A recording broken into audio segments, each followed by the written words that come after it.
All right, hello out there, and welcome to my channel.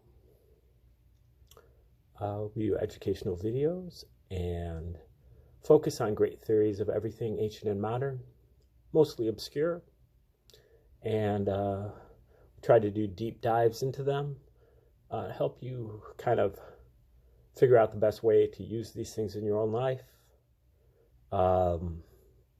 with your awakening to 5D consciousness, your formation of a holistic worldview, your quests for better spiritual, mental, and physical health, and your shifting of paradigms.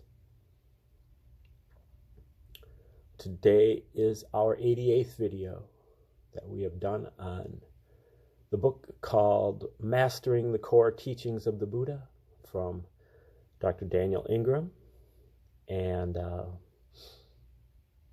Ingram has paid his dues, as he relates in this book here in the section that we're reading today, and has spent a lot of time meditating during meditation retreats over in the Far East, as well as in the West, and talking to so-called enlightened masters and reading from the canon of Buddhist texts from many traditions, and really even non-Buddhist texts. I'm not a Buddhist. I could care less about Buddhism. I don't even believe in Buddha. And I don't think Ingram cares that much. I mean, he's indebted to the tradition, but he's writing this book for audiences of whatever religion, and encouraging you to use his book as a resource for understanding your own awareness, your mind, your consciousness, whatever you want to call it, and it's really evolution through the stages and states of consciousness as you become better and better at meditation.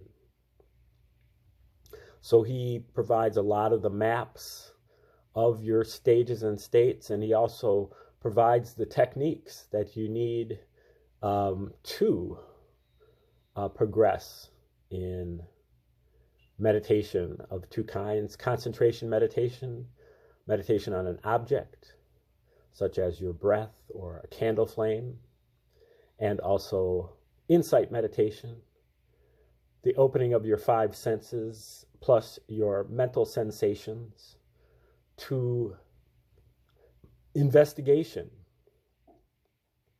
for the three characteristics of impermanence, dissatisfactoriness, and no self. And as you become more adept at that investigation, you begin to cycle through the stages of insight,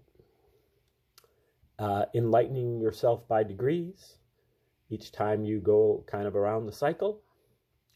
And so we're going to get to chapter 54 here, which is called The Middle Pass. So this is really after Ingram has gotten through the second path. So this is really, quite far into the process. The vast majority of the people who start meditating never get anywhere close to this. But he says that it's not really that hard if you know the techniques and you put in the time. And the key for the time is to do the time kind of all at once in retreats, so where you're able to meditate 12, 16, 18, 20 hours a day, and for an extended period, and that you can make progress way more effectively than doing like an hour a day. And then, so you have to kind of plan your life around that. I'm trying to work on that myself. It's pretty difficult to clear up that amount of time. And then it's also very difficult to, go to a retreat. I'm trying to maybe do a home retreat. But anyway, we're going to start here, chapter 54, the middle paths. I was noticing all sorts of interesting effects from the second path, like driving down the road and nearly getting run off the road by a large truck that merged into my lane, and watching the emotional reaction take about 3 seconds and then just vanish. That was astonishing when it happened, as it was clearly something very different, with the sense that emotional reactions now ran luge-like down what felt like vastly improved neural pathways than they did before. Such transformed emotional reactions didn't necessarily always happen that way, but when they did, it was clear the wiring was now different. Quite different. What was so interesting about this was really seeing the Dharma work, the maps work, the practices work, and my experience continue to change in positive ways that all made both practical and theoretical sense. This last statement should be contrasted with one that comes later relating to what happened when I got what I thought of at the time as third path and still do. However, that was the last phase of my practice for which the traditional Theravada maps seemed to work nearly perfectly. During this time, I was obsessed with fractals, as fractals were how I thought about everything practice-related and what I saw when I practiced. Sub-jhanas, sub-jnanas, sub-sub-jhanas, sub-sub-jnanas, things that looked like all sorts of combinations of various phases occurring within smaller patterns of larger cycles within cycles within cycles. Such was my practice and my way of viewing the world. I was very obsessive about this fractal aspect of phenomenology from about September 1996 until 1999 or so. It was a remarkable time. This section is called Slam Shifting Jnanas and Jhanas. Here is what my practice often looked like at that point. I would generally sit down already in the arising and passing away stage 4, an insight. Drop down into the breath to dissolution, stage 5. And then when the interesting stuff resumed in fear, stage 6, start chasing vibrations and cataloging them meticulously. Fast vibrations, interesting harmonics, edgy vibrations, harsh vibrations, but also stranger things such as slow waves, deep pulses, waves so slow that they would take perhaps 15 seconds to complete one cycle. Waves that seem to plunge deep into the earth and finally, after a lot of experimenting with dissolving everything into just abstract vibrations of mind and body, get to equanimity, stage 11. Possibly check out all the little subparts of that, get a fruition, stage 15, then cycle back around again as many times as I could. I also spent hundreds of hours of practice time over a few years doing what I call slam shifting jnanas and jhanas. This sort of practice comes mainly out of inspiration from Bill Hamilton, who himself was inspired by texts and lines that you will find mostly in the commentaries. Kenneth Folk also helped revive this sort of old practice. I then took it and modified it to suit my practice style, and is inspired as I was by passages such as the Visuddhimagga 4, section 134, which states that Maha Moggallana had the ability to enter jhana in a finger snap or 10 finger snaps, which is called mastery in resolving. Much more extensive inspirational elaboration on the foundational theory of this technique can be found in the Visuddhimagga or the Vimuddhamagga 8, section 3, pages 130 to 131, which describes A similar practice, though, without the insight stages and subparts, but instead using kasina objects. I currently know of only a few people other than myself, such as Kenneth Folk, who have ever played with practice to any great degree, though perhaps this section will change that. I hope that this is the beginning of a renewed interest in this spirit and mode of meditative exploration. My apologies in advance for this next paragraph, but its structure and content give you something of the headspace that I was in back then and the sorts of practices I was doing. What does mastering fluency with mind states do for you, in which you can just call up the second subjhana of the 6th subjhana of the 11th jhana and have that show up in its refined glory?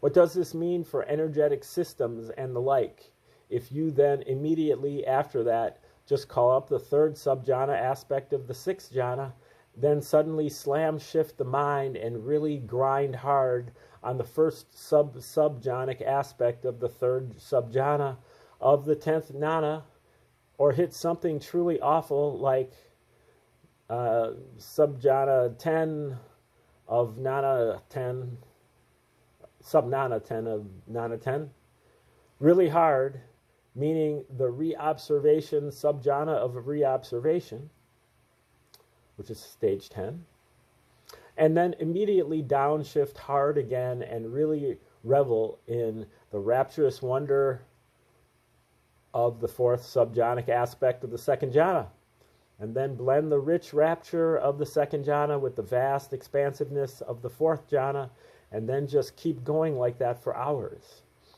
I have only a few data points to answer this, as the number of people who have publicly described mastery of this sort of practice is so few. I feel it did something great. If you can do this sort of practice and have the stages and substages show up as you call to them, you have some seriously fluid ability to shape reality however you wish it to be, and have an energetic system that can easily navigate radical, rapid, and rough changes and extremes.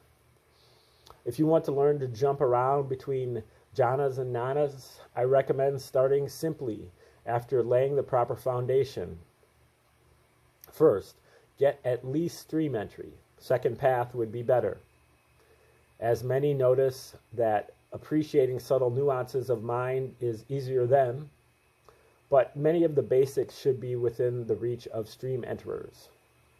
Next, get good at the review phase, as that is the phase of mastery, where the stages are much more accessible by mere intention. These foundations make jhana jumping easier. In fact, it is hard to imagine someone below stream entry successfully doing these practices. Also, if you get good at these practices, it can be surprising how much they can fade when you are up in a new progress phase, only to return in the next review phase. Next, start with the normal sequence of the jhanas, noticing each stage as it unfolds naturally in order as you practice. Get used to labeling the stages by name and number so that you associate the labels with the stages. If and when you are able to perceive subphases, add those labels as well as stages arise. When you are good at this, then you can begin to add a small sense of control to the stages by prolonging them by intention. As each stage arises, make resolutions to stay in that stage for a few minutes until you get a sense of it. Notice that as each stage matures, there will begin to be a pull towards the next stage. Feel and resist that pull until you are ready to move on to the next stage. Really get a feel of each stage as you stay in it, so that you know the shape of attention, the feel in the body, the emotional feel, the various vibratory and phase aspects of the stage, as well as the other stage-specific effects. I call all of this gaining control of the vertical rise of the jhanas. Now, I recommend doing what I think of as horizontal work, that which explores the associations between the nanas and the jhanas. As each jnana arises, pay attention to its jhanic qualities, fixating the mind on those aspects until something much more jhanic than gnanic arises. Then let that go and shift to the next stage of insight, which I would call a diagonal move. So for the arising and passing, turn it into the second shamatha jhana. Then let that shift into dissolution. For the dark night stages, turn them into the third shamatha jhana. Then when you are done with them, let them shift into equanimity. For equanimity, turn it into the fourth shamatha jhana. Again, for each stage or state, feel the pull towards the next one and resist it, resolving not to allow it to shift forward until you have decided to move on. You can make formal resolutions to stay in a specific state for a specified time period, and properly done, your internal clock will let the next stage arise after the specified interval. It can be interesting to pick short intervals for some and long intervals for others. In this way, you will gain control of the stages and states of meditation. Repeated practice makes this easier and easier. Many will find this a lot easier on retreat, but some will be able to do this well in daily life on less practice time. If you are more of a jhanic practitioner, do the corollary, and as each jhanic state arises, vipassanize it. In this way, both types of practitioners will gain fluency with the stages and states of meditation. Now that you can rise through the stages of insight and turn them into their jhanic equivalents, learn to access the stages out of order. This requires more skill and practice than the initial exercises. Start by calling up a stage by name or number and send the mind toward that stage. You may initially notice odd energetic effects or movements as you force the system to shift to stages out of order. It might take a minute or so to get established in the new stage, so keep inclining towards it. With practice, this gets easier. The more familiar you are with the stages, the easier it is to shift between them. So it helps to actively stay in them for enough time to comprehend that they are about what they are about and how they feel. Initially start with small jumps that are not so jarring or different, such as from disgust, stage 8, to fear, stage 6. As you get better, you can explore jumps that are farther and between more disparate stages, such as from reobservation, stage 10, to rising and passing, stage 4, or from misery, stage 7, to equanimity, stage 11. You can even try jumping lower than a standard review phase goes. Jumping from, say, dissolution to cause and effect, for example, or the 3 characteristics to misery. Dissolution is stage 10, cause and effect, stage 2, and 3 characteristics, stage 3, misery, stage 7. Now add in the jhanas, or if you are a more accomplished jhanic practitioner, start with the jhanas and then add the stages.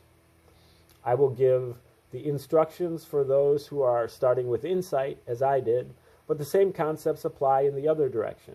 For those who start with the stages of insight and then add in the jhanas, try going from, say, the second jhana to desire for deliverance, stage 9, and then up to the 4th jhana, then back down to fear, etc. In this way, and with repeated practice, you gain mastery of the stages and states. More advanced practitioners may add in the formless realms. Some will find this very difficult. Those are the 5th through 8th jhanas. Some will find this very difficult, but with practice, it will likely get easier. and on retreat is easier than in daily life for most. Adding the formless realms assumes that you already have access to the formless realms in the standard sequence, as learning them first out of sequence will likely go poorly unless you have rare talent and or unusually good practice conditions and setup. I would start with comparatively easy jumps, such as from dissolution to nothingness, or from equanimity to boundless consciousness. As you get better with this, try more dissonant jumps, such as from fear to boundless space, or from reobservation to the 8th jhana. These are clearly much harder, and the ability to pull off those jumps fluidly and rapidly shows rare meditative competence. For those who have an appreciation for the substages and substates, or even sub-substages and sub-substates, try shifting from, say, Nana 8, Jhana 2 to Nana 5, Jhana 3, meaning the exciting but immature part of disgust, to the more dissolving, moderately mature part of dissolution. We can even get more specific, such as from Nana 11, Jhana 3, Jhana 2, for blah, blah, blah. For example, or more exotic, this is kind of losing me, I'm sorry, but this is pretty much wanking as far as I'm concerned. This is for, I'd say, like 0 people on Earth, but maybe there are people that are interested in this, but I will keep going. For example, or more exotic, from Jhana 7, Jhana 4, back to Nana 4, Jhana 6. In this way, those who learn jumping at this level and practice well enough for long enough will realize that it is possible to get into very subtly and specifically different subflavors, variants, and extensions of many of the ordinary states and stages with a great degree of control and nuance. Those who can do this are true super tasters of the meditation world. We can even learn to combine elements of stages and states that ordinarily don't go together, such as, for example, the rapture of the rising and passing with the boundlessness of space, and do this just by inclining the mind to those now familiar qualities, either sequentially to build up a custom-crafted state, or all at once for those who have that level of talent with such that we just jump through the unusual combination. We can also add specific objects, colors, elements, images, sounds, and other kasinas into our practice, such that we can learn to jump from the red kasana on J3 to the blue kasana on J2, for example, which I would label as J3 red and J2 blue. This is one of the traditional practices found in the commentaries. You could add in the chakras, symbols, and any other sensate components that your mind can dream up and your concentration and insight abilities can conjure.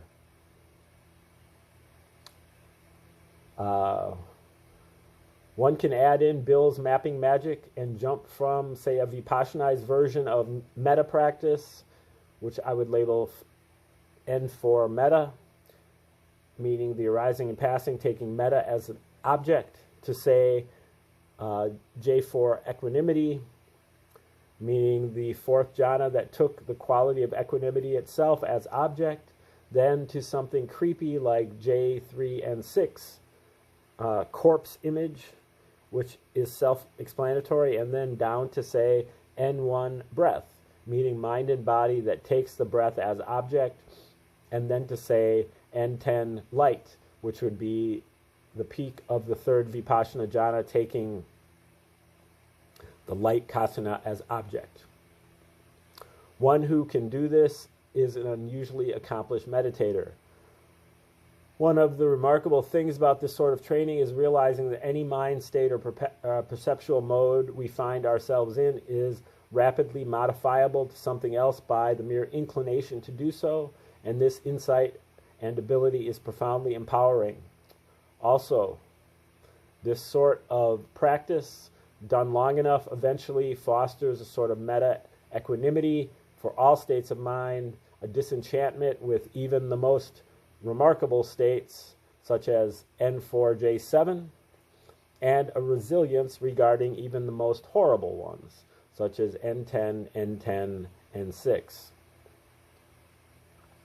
If you can do this practice well, you also have a remarkable capacity to taste experience with subtle nuance across a wide range, from hellish to heavenly and everything in between.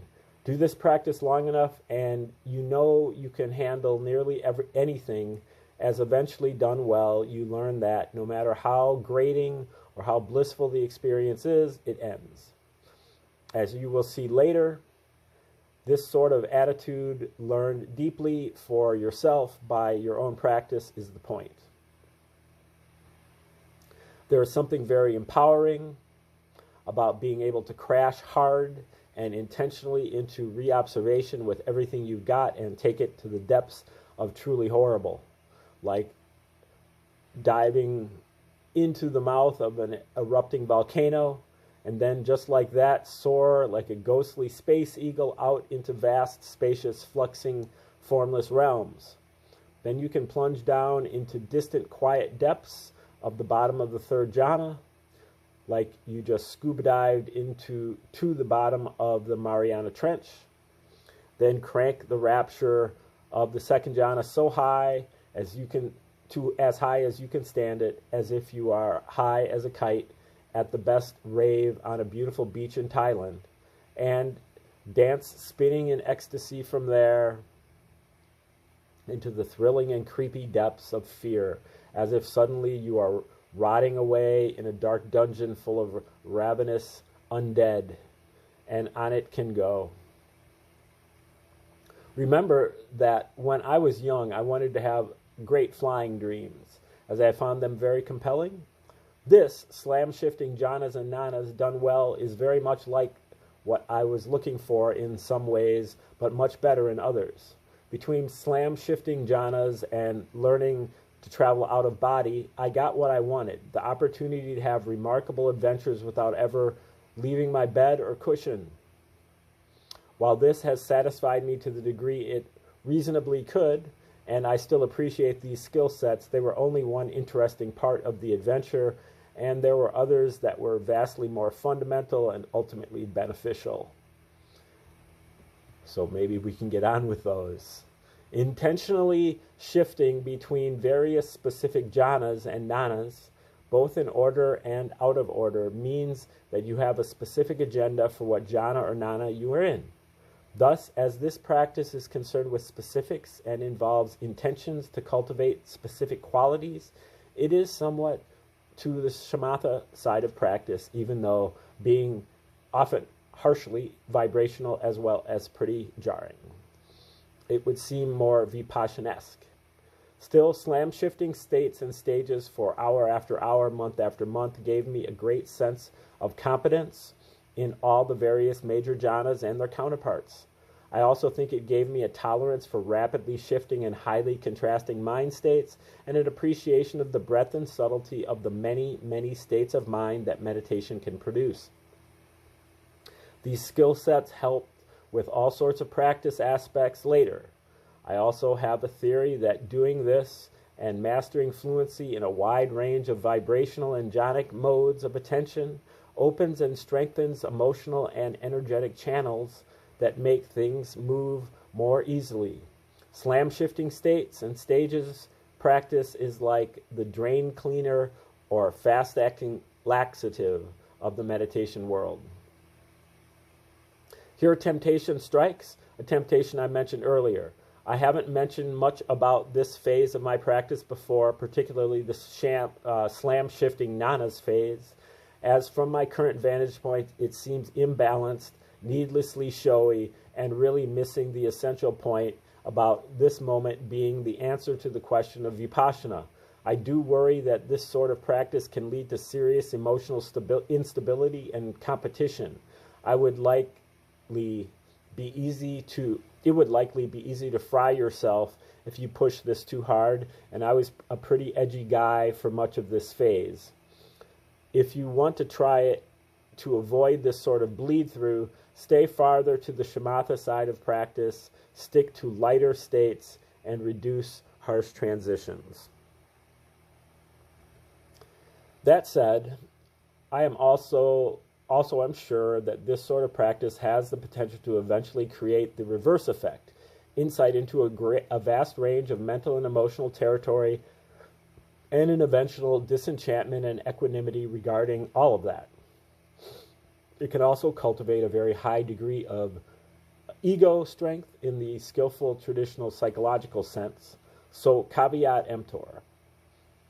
There is no need to do this sort of athletic and technical practice, but if you do realize it is a double-edged sword, pay attention to what it does to your brain and body at that time, particularly when you get up off the cushion, and do back off if needed.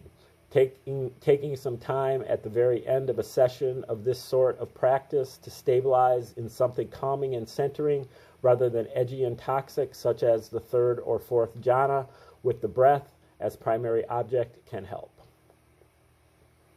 There is now so much meditation technology out there on the internet and available in various publications that is potentially as or more dangerous than slam-shifting states and stages. So I hope these warnings will help you, skillful reader, to have some appreciation of the risks and benefits that you can make informed choices in your own practice. Just as it annoys the heck out of me when people fail to teach what got them their own insights, I can't be sure that I didn't get what I later got due to having gone through this practice phase. Still, you should seriously consider finding a good teacher if you are doing this practice, as it is severely athletic, acrobatic, mental training, and as such, not entirely safe. Back to the story. So this next section is called Luminosity. And hopefully it will be more relevant than the last stage that we just went through. But I'm sure that we can garner some positive lessons from that. But really, you know, how many people are going to be doing that? And even if they are, why are they doing it? So that is about it for today. And again, we'll get back to the next section here called Luminosity when we return tomorrow. Thanks for tuning in today.